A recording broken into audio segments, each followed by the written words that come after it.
Baik, bismillahirrahmanirrahim. Assalamualaikum warahmatullahi wabarakatuh. Hamdan katsirulillah amma ba'du. Rabbi shrah li sadri wa yassir li amri wahlul 'uqdatam min lisani yafqahu qawli.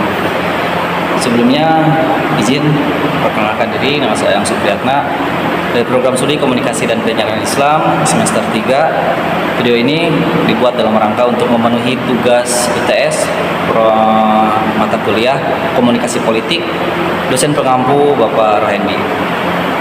Pada kesempatan hari ini saya coba untuk menjelaskan beberapa pertanyaan yang sudah diberikan oleh dosen pengampu. Mungkin tidak terlalu banyak pengantar, langsung saja. Baik, untuk pertanyaan pertama yaitu jelaskan pengertian komunikasi politik dan berikan beberapa contoh fenomena komunikasi politik dalam media massa. Mungkin yang saya pahami, pengertian komunikasi politik adalah sebuah proses penyampaian pesan, informasi, ide, atau opini ataupun gagasan yang berkaitan dengan kekuasaan, kebijakan, atau tujuan politik yang melibatkan aktor-aktor politik seperti politisi, partai, lembaga pemerintah, media, dan masyarakat umum. Komunikasi ini bertujuan untuk membangun citra, mempengaruhi opini publik, atau mendukung keputusan politik. Adapun contoh fenomena dalam media massa. Mungkin kemarin kita tahu bahwa kemarin adalah tahun politik atau pilkada. Beberapa hari yang lalu, debat calon presiden atau debat kebakti, debat yang disiarkan di televisi atau media digital menjadi platform komunikasi politik untuk menyampaikan program kerja dan gagasan kepada publik. Lewat contoh lain yaitu kampanye digital. Biasanya politisi memanfaatkan media sosial seperti Twitter, Instagram, ataupun YouTube untuk menyebarkan pesan politiknya. Ada lagi contoh yang lain yaitu media framing, yang mana media massa seringkali mempengaruhi persepsi masyarakat melalui cara mereka meliput berita seperti fokus pada isu tertentu atau memberikan label tertentu pada tokoh politik.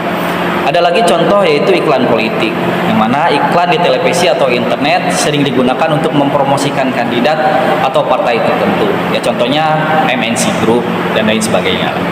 Yang kedua, jelaskan mengapa teori pemasaran marketing bisnis dan lain sebagainya. Kurang lebih seperti itu. Kedua, adopsi teori pemasaran bisnis ke dalam strategi politik. Mengapa teori pemasaran diadopsi dalam politik? Persaingan yang ketat, itu yang pertama. Seperti bisnis yang bersaing memperebutkan pelanggan, politik juga menghadapi persaingan untuk mendapatkan suara pemilih. Yang selanjutnya, segmentasi pasar. Strategi pemasaran memungkinkan politisi mengidentifikasi kelompok pemilih tertentu dan menyusun pesan yang relevan untuk mereka. Terus, branding. Sama seperti merek dagang, politisi juga perlu membangun citra yang menarik dan terpercaya di mata publik. Terus pertanyaan selanjutnya, perbedaan kampanye politik dan juga pemasaran politik.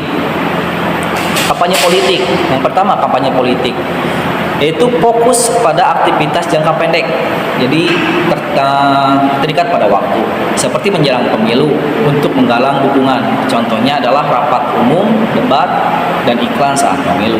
Sementara pemasaran politik yaitu strategi jangka panjang untuk membangun citra kandidat atau partai, menciptakan loyalitas dan mempengaruhi persepsi publik. Ya, contohnya adalah penggunaan media sosial secara konsisten untuk membangun narasi tertentu. Ini banyak digunakan oleh politisi untuk meraup suara di pemilu selanjutnya. Pertanyaan yang ketiga, apa pengaruh komunikasi politik terhadap elektabilitas kandidat? Komunikasi politik dapat mempengaruhi elektabilitas melalui pencitraan, framing isu, dan interaksi langsung dengan masyarakat. Misalnya contoh, mantan presiden kita Joko Widodo atau Jokowi. Dulu dalam kampanye presiden, Jokowi menggunakan komunikasi politik yang efektif dengan menonjolkan citra sebagai pemimpin sederhana dan dekat dengan rakyat. Narasi ini diperkuat melalui media massa dan media sosial sehingga meningkatkan daya tariknya. Terus selanjutnya menggunakan media sosial. Kandidat aktif berinteraksi langsung di media sosial cenderung lebih mudah diterima oleh generasi muda, karena emang generasi muda sekarang lebih banyak bermain di media sosial daripada yang langsung berinteraksi. Yang keempat, pengertian mitologi dalam politik.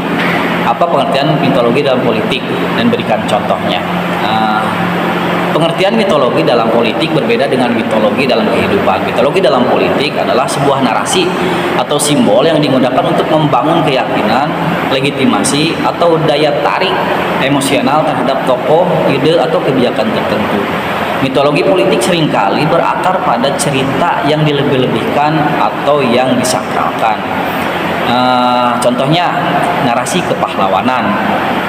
Pemimpin diposisikan sebagai penyelamat bangsa atau tokoh yang membawa perubahan besar, seperti Bung Karno dalam mitos sebagai Bapak Bangsa Indonesia, yang sering digunakan oleh anaknya bahwa Megawati adalah anak Soekarno atau Soekarnoisme. Selanjutnya, simbol nasionalisme.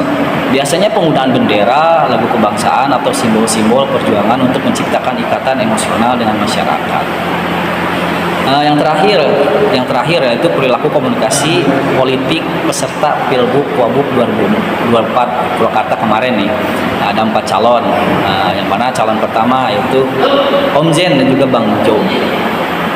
Calon pertama yang saya amati, mereka mengedepankan komunikasi langsung dengan masyarakat melalui belusukan, menghadiri acara adat, dan aktif di media sosial untuk menunjukkan kedekatan dengan masyarakat.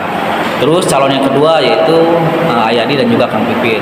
Pasangan nomor 2 fokus pada iklan di billboard untuk membangun citra sebagai kandidat yang modern dan profesional, dan juga pasangan kedua ini lebih berfokus pada pendidikan serta targetnya adalah pemilih di wilayah perkotaan. Dan hasilnya terbukti di perkotaan beliau menang. Dan untuk calon ketiga, Ambu Ane ini sebagai menggunakan pendekatan isu lokal seperti perbaikan infrastruktur dan mengutamakan diskusi publik di forum komunitas. Selanjutnya nomor 4 yaitu Joy Osona. Mereka memanfaatkan jaringan relawan dan pendekatan personal untuk menjangkau pemilih di pedesaan, dan mereka menggunakan isu-isu agama dalam kampanyenya. Mungkin itu saja jawaban yang saya pahami terkait dengan politik komunikasi. Terima kasih. Assalamualaikum warahmatullahi wabarakatuh.